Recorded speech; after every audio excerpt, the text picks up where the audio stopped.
Hello everyone, it's Grant Arnott from Power Retail here, and thank you to those who are joining us today for our Let's Regrow Town Hall session number 2. Not sure how many of you participated in session number 1. We'll be recapping a lot of session number 1's data and looking at the growth or the changes that have happened in the last 2 weeks, with everything unfolding very quickly during this coronavirus time.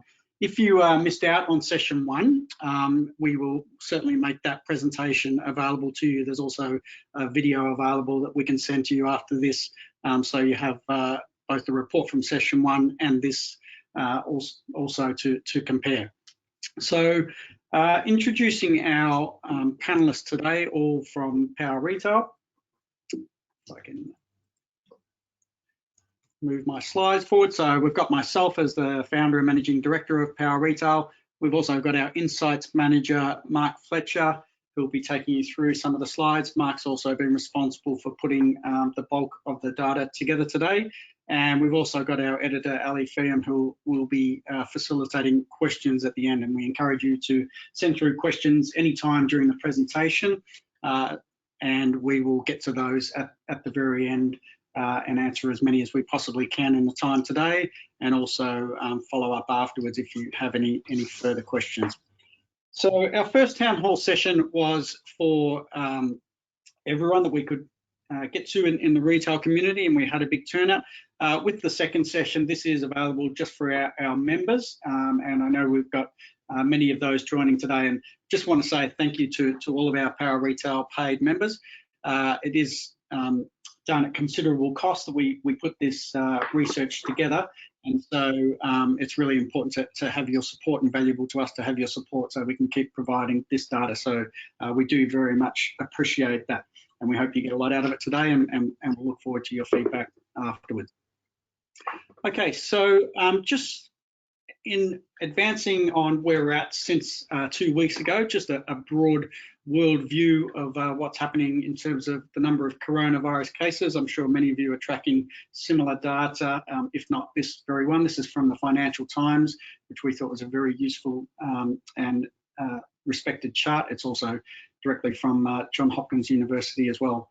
So what you're seeing here, when you look at this, is the number of cases per day since the average daily cases first passed 30.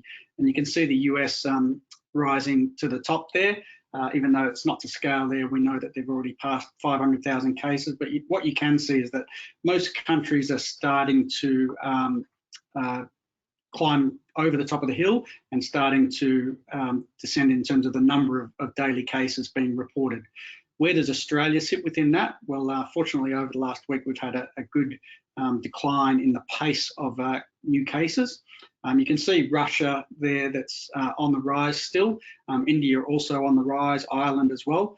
But a lot of the countries now that started with pretty big outbreaks are starting to turn the corner and not necessarily get things under control. We wouldn't even attempt to say that we have it under control in Australia yet, but what we certainly are seeing, which is a positive sign, is that the pace of new cases is in decline, and that can only be a positive. And we'll also talk to what impact that's having on our market here. So we want to talk about what's changed since last time. So we presented this on April 1st, and in the intervening 2 weeks, what has changed? Australians, for the most part, have been adapting to and respecting the COVID-19 restrictions. So we're all, I'm sure many of you are working from home, if not all. We're adapting to this new way of life, and we're respecting the COVID-19 restrictions, and the government is reporting that it's having an impact. The rate of growth, consequently, has slowed, and we are seeing a flattening of the curve. In terms of the restrictions, there's been no material escalation in the level of restrictions on people movement and social distancing since April 1st. So we've seen more fines being introduced, but fundamentally the rules haven't changed materially since April 1st, whereas the previous 2 weeks or 3 weeks prior to that, we just saw a rapid, almost daily escalation in the rules being imposed on our society in terms of what we were able to do, which was not very much, and also saw hospitality closed down. We saw travel closed down during that period. So we saw a lot of upheaval, we saw a lot of store closures as well. And so since April 1st, it's been somewhat more stable. The federal government has introduced a range of stimuli, including the main one that's assisting businesses and consumer confidence, and that's the $130 billion JobKeeper program, which has been very well received. We've seen cautious optimism from government officials, but still no timeframes on any relaxation of social distancing measures. Certainly the government's not going to propose any specific dates, and nor can we expect that or get answers on that for you. So we're only just reporting what we know, which is what everyone else knows. We've seen the share market improve, and the retail sector within that starting to claw back some of those catastrophic losses. Still well behind where we were a month ago, clearly, but the good news is that we are starting to see some clawback there. And we're seeing signs of discretionary online spending improving and consumer confidence stabilising. And we'll go to our next chart, which sort of indicates more of that. So in terms of what we're looking at here, we're looking at the three basic trends. So the rise in COVID-19 cases in conjunction with the Roy Morgan consumer confidence, and also traffic to the top 100 online retail, so the Power Retail top 100 and the traffic that we're seeing to that, represented by the purple line. So the red line there is the rapid rise in COVID-19 cases that we saw, particularly from mid-March through to the end of April, and starting to gradually level off, and a particular leveling off over the past week. Traffic to the top 100 online retailers has continued steady overall growth through that period. And as the number of new corona cases in Australia begins to slow, there's been a direct impact on stabilisation of consumer confidence, but it is still well below the levels prior to mid-March. Now what we're looking at is e-commerce revenue over time. So we demonstrated in the last session e-commerce revenue for the month prior. And so what we're seeing here is further to that. So for those who weren't in on the last session, we saw a decline from the 1st of March once we saw the first Australian deaths from COVID-19. This is in e-commerce revenues, the blue line being this year's figures and the red line being last year's figures. And this represents a percentage change to the normal benchmarks. From the 9th to the 15th of March, we saw the number of cases double and the hoarding began, and the $17 billion stimulus being announced, and we started to see a rise in e-commerce sales. And then from the 16th to 22nd of March, we saw a rapid rise where travel bans were enforced, working from home and social distancing rules were applied.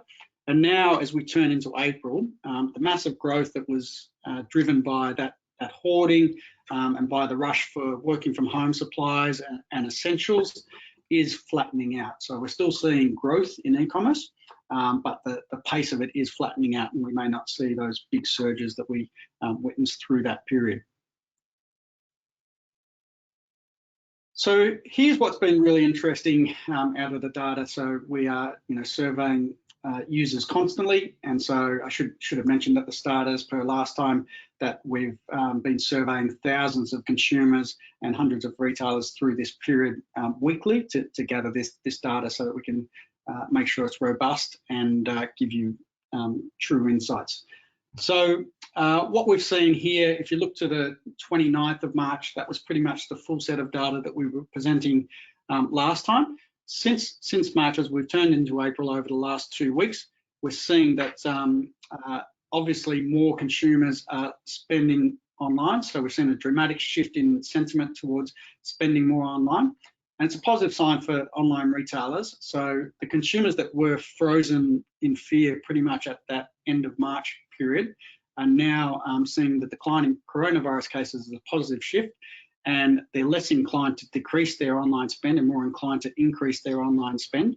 And we're seeing that play out over the last few weeks and continuing on into this week with more promising signs.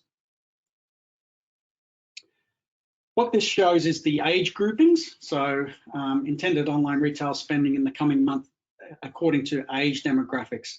And For the last report, we reported that it was pretty dire in terms of the under 25 demographic. So 39% of online shoppers under the age of 25 were going to be decreasing their online spending, with only 33% planning to increase their online spending.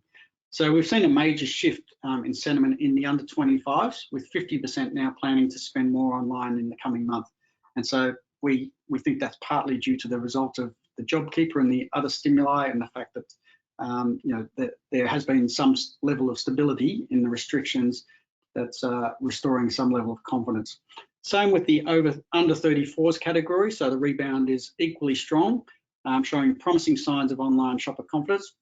And again, the recent announcements regarding JobKeeper and other government measures are having an impact on that consumer confidence, and particularly in that under 34 category, which was looking very grim 2 weeks ago, has improved significantly. The over 35s, it's a fairly similar context to the previous weeks, where we had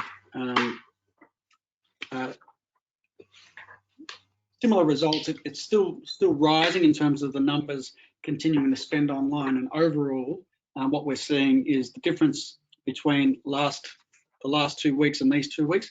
It was 41% at the end of March planning to increase their online spend overall, and now it's 45%.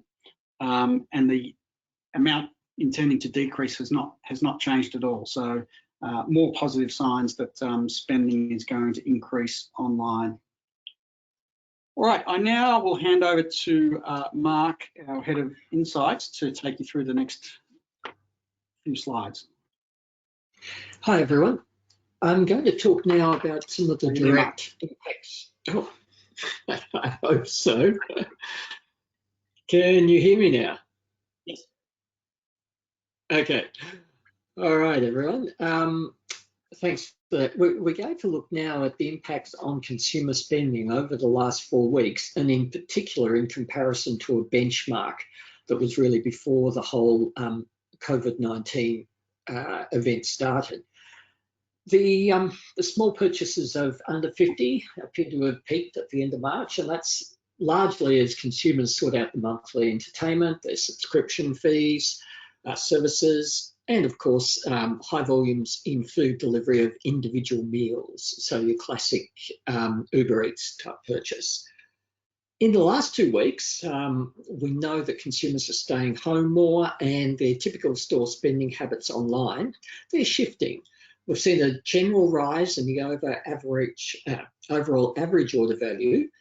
I'd like to point out in particular in that category of $101 to $150, that's seen a lovely rise, and that's very, very appealing because that represents the normal or the average spend that online shoppers are doing. It typically the spending peaks in that around 150 mark, so that's a lovely indication that perhaps things are getting closer to normal.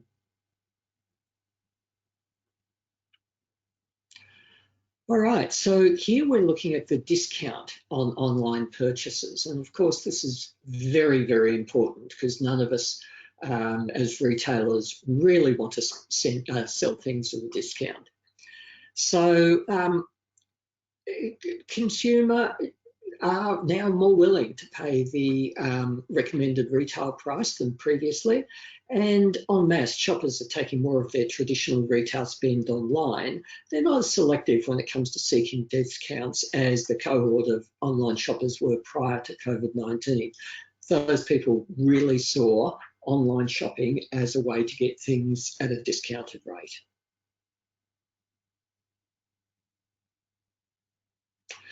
Right, so if we're looking at the type of online purchases that people have made, see that very steady growth in the multi-channels. Now, it's an interesting event, and I think that really represents they're still quite dedicated to their multi-channel retailers, who tend to be the very big retailers, and they've just switched their behaviour as they're stuck at home to saying, well, I still want to buy those things from those retailers, I'll just have to do it online.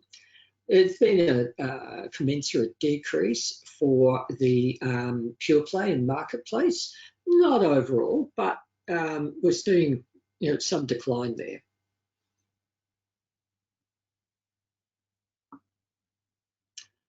Right, and now if we will just talk to you about the delivery location. Now, not surprisingly, we've seen that increase in home delivery. I suspect that now is flattening out. It'll probably continue at this type of level right through the stay-at-home advisory period. So at home has definitely succeeded, and very slight increase in click and collect, which is quite interesting, and perhaps not as successful as some of us would imagine, but I think that's also in respect to people generally feeling that they shouldn't be out and about at all.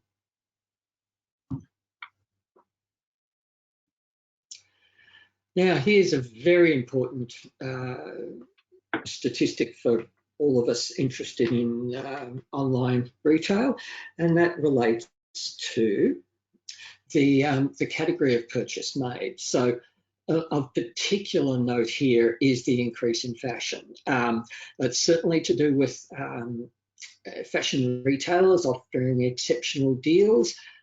I suspect there may also be a factor of, along with that increase in spending up to, in that middle category of the 150, which again is traditional fashion spend, that people are emerging towards, going back towards a slightly more normal behaviour, if you like. After an initial working from home splurge on home office accessories, so we've seen since the start of April, the fitness and sporting goods. And I think that's also reflective of people settling into home, got the office set up. Now I can focus on getting on with life and trying to stay fit when I'm working from home. It'd be very interesting to see if that also peaks as people get all of their equipment together. So the anticipated retail spend over the coming month shows some interesting things. Food and drink purchases continues to be very strong. The one decrease that's again of note is in terms of fashion. Again, it's such an important category and really a bit of a vital one. But in that food and drink, it's cut down from 46 to 37%. So it's a big shift to online spending has already happened in March and should now be steady. A lot of shoppers out there are seeing fashion as essential, even if they can't wear it out. So with the shackles lifted, as we've noted, fashion seeing a rise from 22% to 30% in this last 2-week period. And that's good news. And I'll now be handing over to Grant. Yeah, thanks, Mark. So what we're looking at here is the reasons for intending to shop online more in the coming months. So this was a new question that we introduced in the recent survey, and we thought it's very relevant to capture the sentiment of consumers. So overwhelmingly, and perhaps unsurprisingly, but fear of catching COVID-19 is the overwhelming factor that's generating this shift to online spending. And we expect this to be a lasting psychological state of mind even after the global COVID-19 outbreak is contained. Now, we obviously can't do the research on the future just yet, but that is certainly something that this would indicate at this point in time, and we will continue to evolve that research in the time after COVID-19 ends to see what the psychological impact of people wanting to go to stores is going to be as a result of this lasting outbreak that has changed all our lives. What we're also seeing here, online shoppers are citing effectively the boredom of being at home and having time on their hands to as a key reason for doing more online shopping. So device usage is peaking, as we know already, and a big part of that is using it for online shopping more than they would have otherwise. And also they're looking and trying to be opportunistic in finding bargains online. So we know there are a lot of retailers out there that are very, very keen to move merchandise. We're seeing some great deals, but at the same time, as we talked about and we'll cover off at the end, it's not necessary that retailers need to do deep discounting at this point, because as people are migrating their traditional spend online, they're more willing to pay RRP or close to on products. But those are the key drivers of the online shift. Also, substantial amount that are seeing that the items they want are actually out of stock or unavailable in physical stores, so they're turning to online for that. And also, if they're currently in self-isolation, they're looking for, well, the only option they have is to shop online. We also asked the question, for those who were intending to shop online less in the coming months, what some of the rationales for those were. And again, not particularly surprising, but certainly valid in terms of the percentages.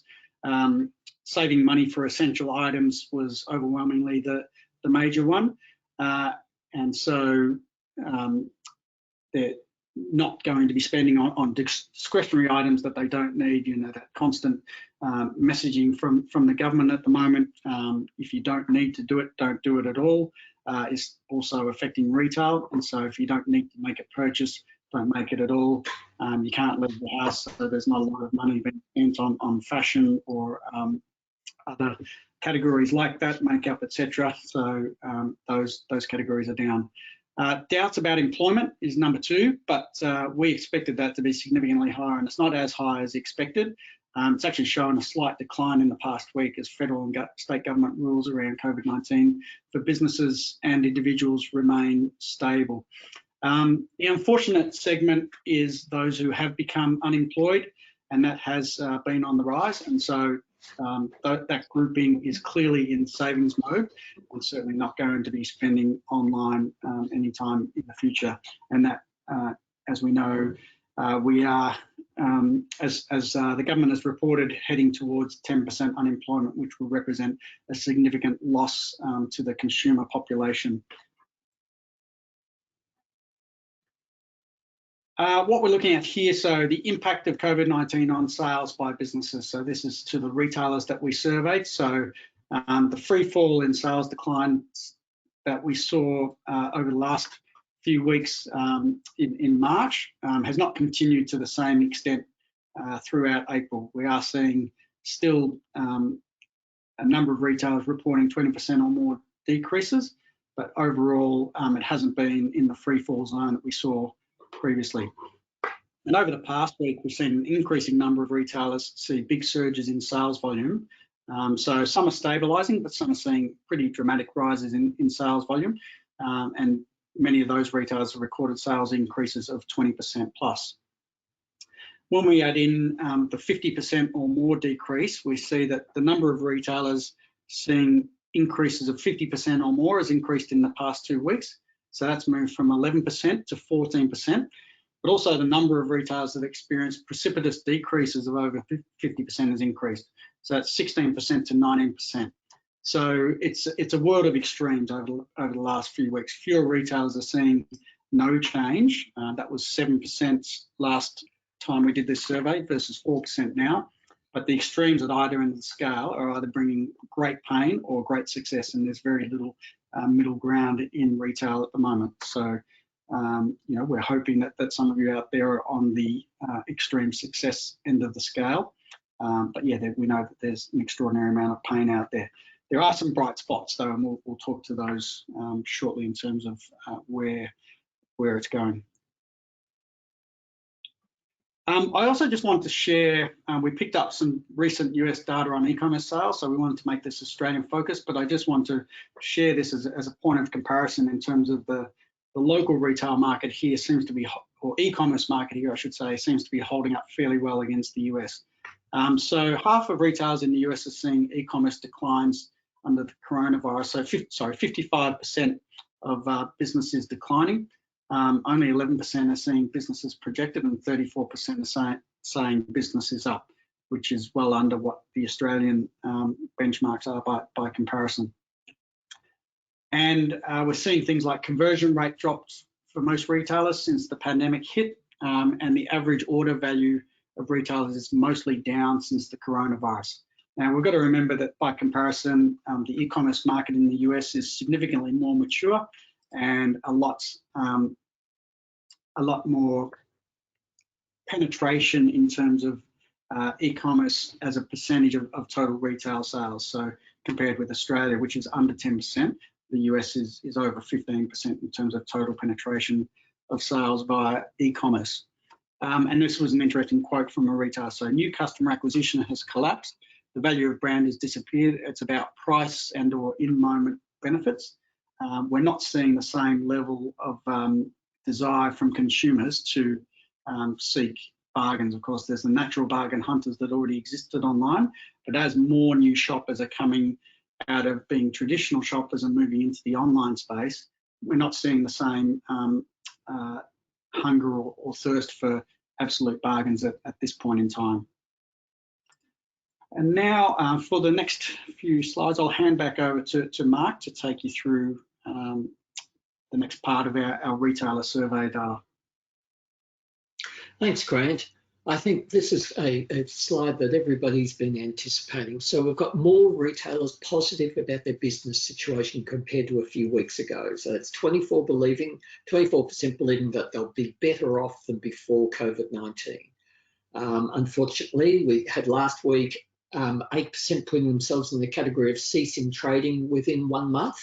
That's gone down, which is very positive news. So in broad sense, these figures in terms of those who are better off than before, those who are experiencing severe financial difficulties, they're kind of reflective of those figures that we were looking before.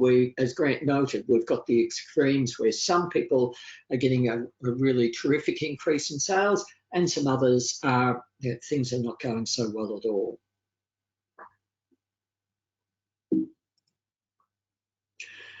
The particular categories that have grown, well, we've previously mentioned that there's been some winners, and of course fitness and sporting goods has been that big winner over the past 2 weeks.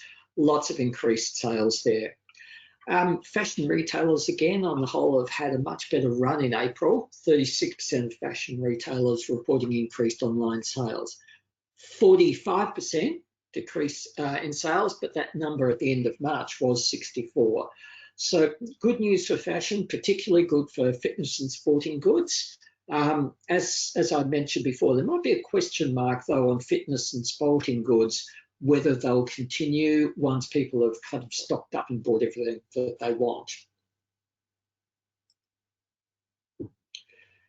The payment types, well, PayPal, look, it's increased in sales.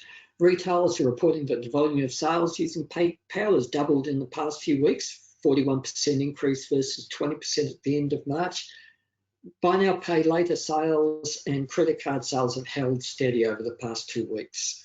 The increase in sales from online shoppers cashing in or reward ports, and our reward ports are similar, has tripled in the last 2 weeks. And that's not surprising. I think we've got a proportion of shoppers who are saying, gosh, I don't have enough income, so I'm just going to use up whatever I've got as a purchase.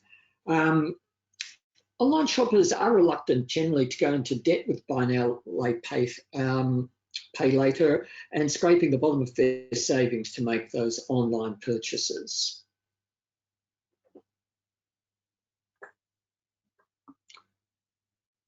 Right, and now to take you through the desired government responses. Look, at the end of last month, tax relief dominated the wish list, and federal and state governments have responded with relief via JobSeeker, PAYG tax, etc. This week, retailers are seeking direct financial support and are increasingly seeking government intervention to actively encourage normal consumer shopping behaviour. So we've got more than half of the retailers surveyed now rate this as a key priority versus 31% 2 weeks ago. I think that again represents a general stabilising of the situation. Retailers starting to be a bit more comfortable, if you like, many of them going out of free fall and say, okay, let's start getting things back to normal in terms of the way our customers are spending money. The current sales strategies. So look, fascinating thing here. The last 2 weeks, retailers have not really made major changes to their sales strategy. So we've got 24% claiming business as usual, a bit up from 17% 2 weeks ago. Similarly, last report, 38% of retailers were holding sales and promotions, and that number's now reduced to 24%. I think that may well represent this point where some retailers are saying, okay, I can see where things are heading. I can now start to take a more stable approach to how I need to move forward. I'm just going to take you back now to Grant to wrap up all of their findings. Thanks, Mark.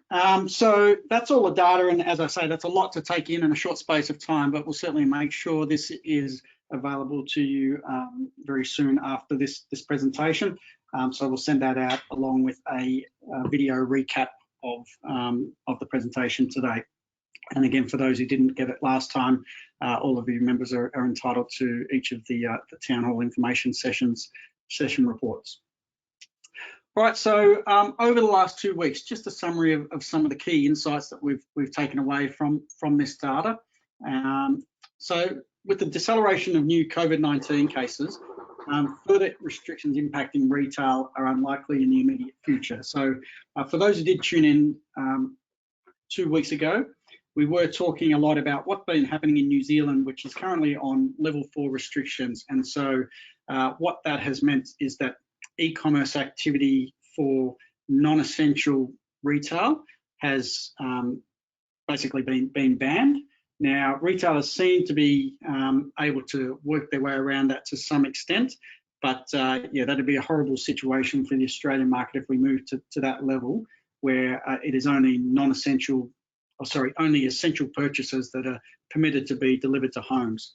You know, we have seen retailers starting to get clever about defining what is non-essential versus essential, and like the Market, for example, in New Zealand, which is a marketplace website owned by the Warehouse Group, has you know, you can filter by essential products, and you can still get so-called essential products from brands like Cotton On and others that look to me like typical fashion items. So they seem to have found a way around that in making them shippable. But yes, we don't suspect that there'll be immediate changes. It's been very encouraging looking at the data and the slowing down of the pace of new coronavirus cases. Australians as a group are behaving pretty well. I know we see headlines of those who are thwarting the laws and being fined, but I think overall, certainly my experience on the streets around my neighbourhood is that people are certainly staying home, and we have seen over the past week a very encouraging decline in the rate of community transmitted coronavirus cases that can only bode well for the future in terms of no future harder restrictions being imposed that could cut off the last remaining retail channel, which is e-commerce. We've seen a significant swing to online shopping, and that's continuing with strong growth expectations for coming month. I'm not saying that overall retail is growing, but we're expecting strong growth in the online channels. And we're seeing that from our data, but also just hearing it from many of the retailers that we're talking to that were completely at a standstill through March and are now starting to see signs of a resurgence in online shopping, and that's certainly what our survey data and our quantitative data from our benchmarking platform also indicates as well. Shoppers are shifting their traditional retail spend to e-commerce, and they aren't excessively price conscious for now. So as we see this massive swing of less frequent online shoppers becoming more frequent online shoppers. They're not so price sensitive. They just want to get their stuff online because they can't get it in store. So that's holding up strong pricing and strong margins for now.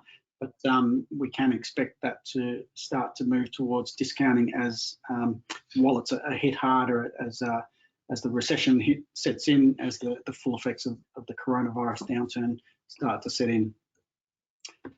Predictions of the demise of the fashion category may have been premature. Yeah, that's good news that we feel for all our friends in the fashion area, but it is good news that we are starting to see a propensity for online shoppers to start spending again on fashion, and we expect the online category to be really strong over the next month, particularly if we see continued stability in the number of coronavirus cases, and people can see some light at the end of the tunnel where restrictions on social distancing may be relaxed at some point, and people can actually go and in minor cases, but go and see friends, not necessarily go all out to parties and bars and things like that, but at least get out of the house. The spike in sales now may be short term, as from a discretionary spending level, many shoppers we've seen are scraping the bottom of their savings, and they are keen to avoid debt as well. So they're not embracing credit and buy now, pay later as strongly as they were a month ago, and spending out of their own savings using either their debit cards or PayPal. And also, as we saw there, it was interesting to see, whilst it's not a huge percentage of total sales, but a lot of people cashing in things like rewards points in order to make purchases. Fitness and sport is the current boom category. So those bored home workers with an abundance of spare time take to indoor and outdoor exercise. In the previous 2 weeks, we saw that the home office and electrical categories flying as people were preparing for working from home and adjusting to working from home life.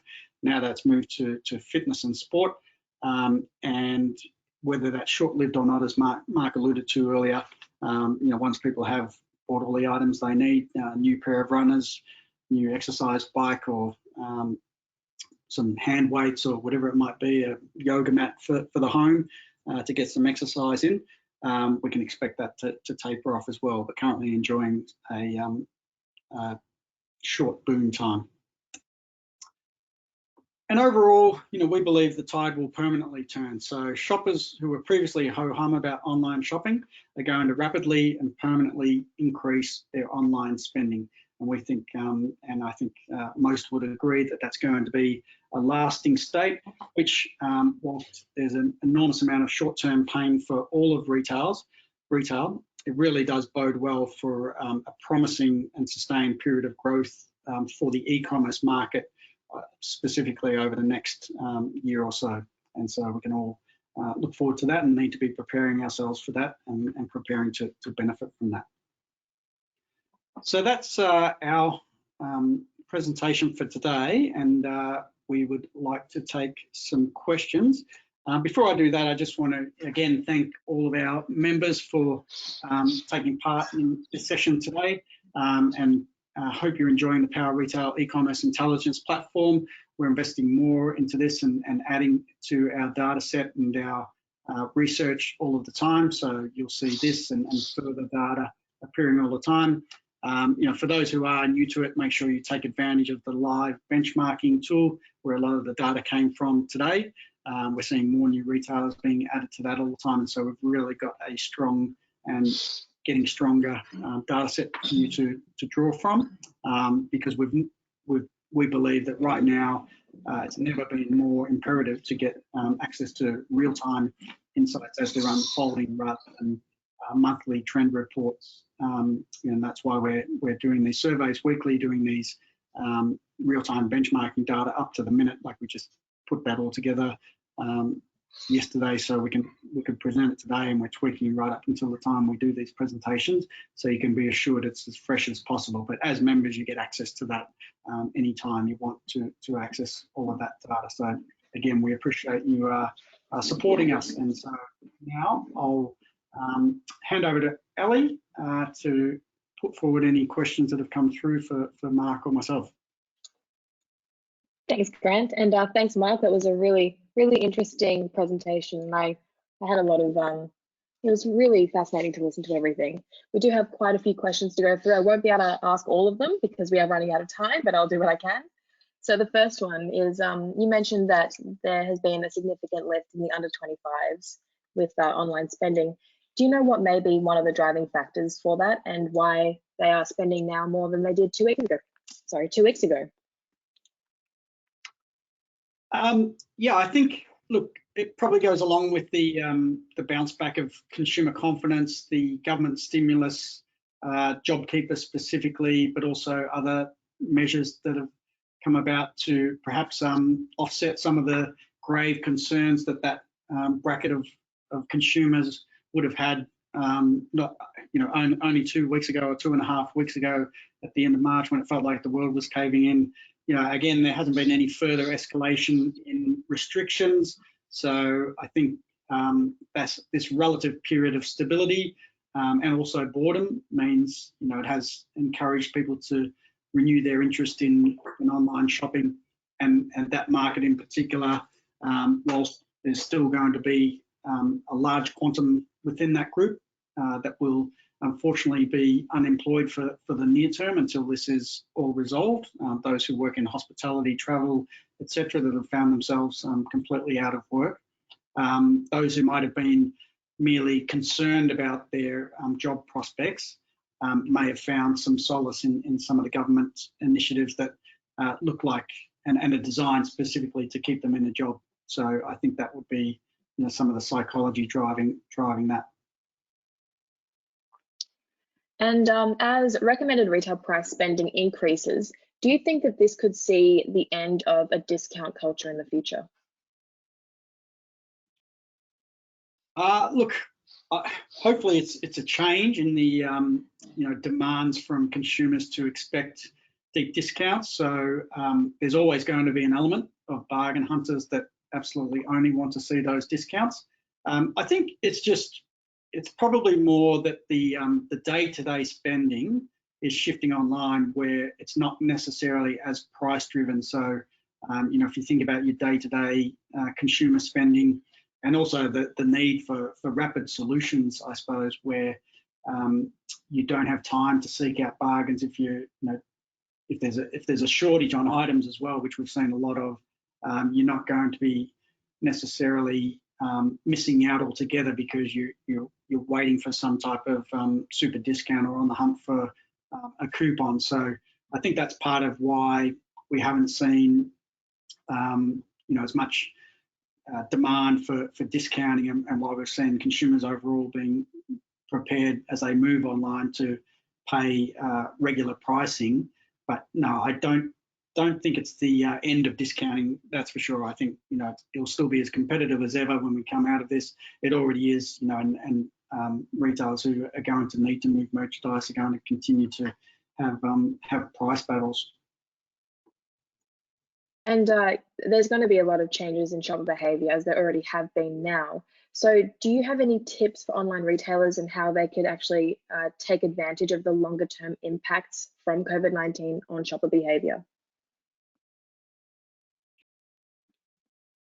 Look, I guess I just see it as opportunity. So for those in e-commerce, very tough with anyone any retailer with a lot of store exposure. But I'm sure out of necessity is the mother of invention, as they say. And so as times get tough, you'll see some very innovative solutions coming out as retailers battle to survive. But yeah, in terms of timing, we're hearing from retailers and seeing it even in our data that look, it's probably changing by the week, but it was less competitive online for a period there. So there were some great opportunities for those who were willing to spend online in digital marketing that they weren't being bidded against as hard. There were actually opportunities to get some really good ROI on their marketing spend. That will change as more retailers move into the online space. It's actually going to get more competitive. But yeah, I would say take advantage now while those consumers are migrating online, and do what you can to access them this might be a plug, but we've got with our sister company Click Frenzy, we're offering a stimulus package for our next month's event, Mayhem, which we strongly believe is a must-do event and a big opportunity to drive back some great sales volumes for retailers when they desperately need it. And we're actually offering a $1,000 coupon effectively for retailers who want to participate in that event, and that applies to every retailer. So as members, I'm sure you'd already be aware of it. I hope you are. You're certainly entitled to it, but share that around as well, because we want lots of retailers to take advantage of that, because we certainly want to drive a big stimulus. But yeah, in terms of further tips, it's really just speaking to your customers.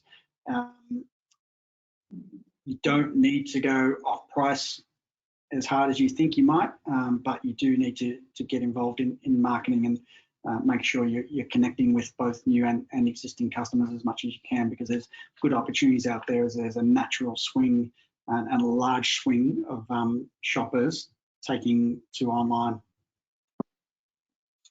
Can I just jump in there, Brad, with an next? Sorry, Ali, could I just add a point onto that, please? Of course, yes. absolutely.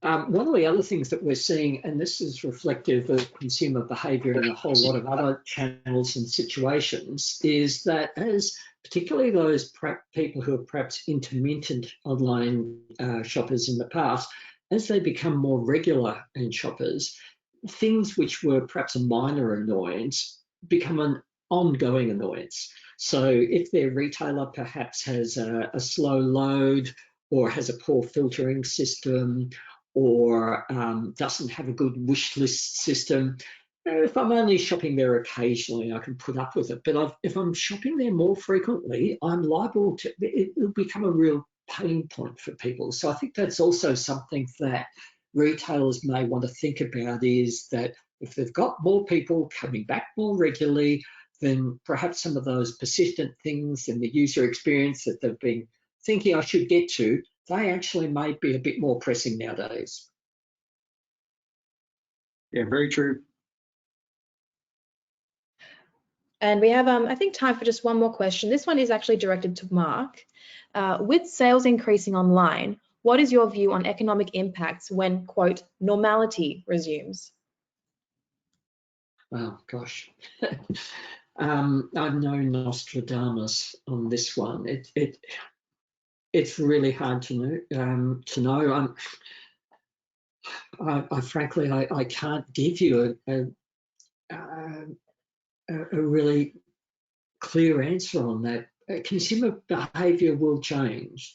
Everybody agrees with that. And one of the key things that we have noticed, though, is in China, it's recently been reported that as consumer restrictions have decreased, what we've suddenly seen is an upsurge in the purchase of luxury goods. There's been a pent-up demand, if you like, and people are buying luxury goods. Now, we also have to put that in context that the Chinese market has traditionally been a very strong one for very high-end luxury goods, but there may well be some pent-up demand that as restrictions ease, people will go, okay, I'm more sure about the money, I'm going to get back and do some of that higher end shopping that I've missed out on previously. Grant, did you have anything to add to that one? Well said, Mark. I agree. And we do have one more question, and it's, can we have some discussion on marketplaces? Do we have any data on how Catch and other marketplaces are doing in terms of value capture? We do, yes. So we did cover that earlier, but yeah, broadly, I think marketplaces, have been going very strong through this. Marketplaces with a broad range of offering. So marketplaces like Catch, MyDeal, etc. They're probably not selling their traditional product range, but they're certainly selling well through essentials, like very, very well. We know that from their data, their reported data, the data that we're seeing. And there is, a slide within here where we do talk about the different types of retailers, I think, between multi-channel, pure play, and marketplaces.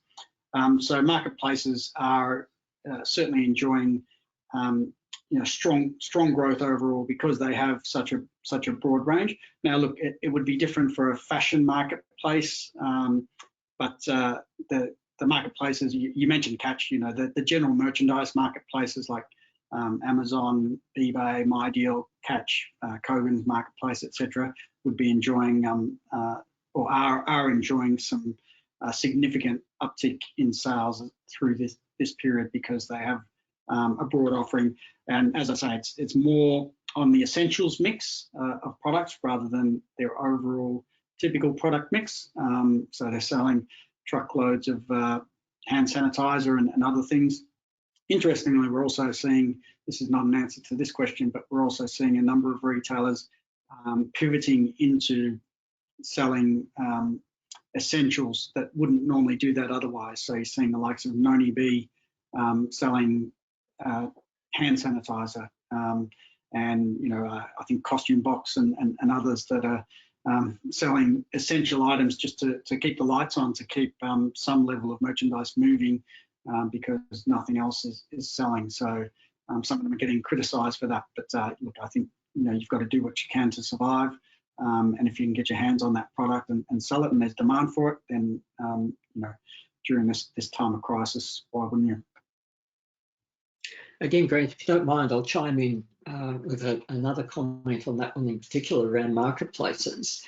So anecdotally, as a shopper of marketplace, I've certainly seen a higher proportion of ads on the home screen relating to fitness equipment. It's always been a strong category for the marketplaces, that sort of value item in the fitness area, where perhaps for barbells and weights and yoga mats, perhaps the brand is less important. So I think in those areas, along with essentials, as Grant mentioned, we might be seeing that uptake that's really relevant in certain categories for marketplaces. Now, whether that continues again into the future, who knows?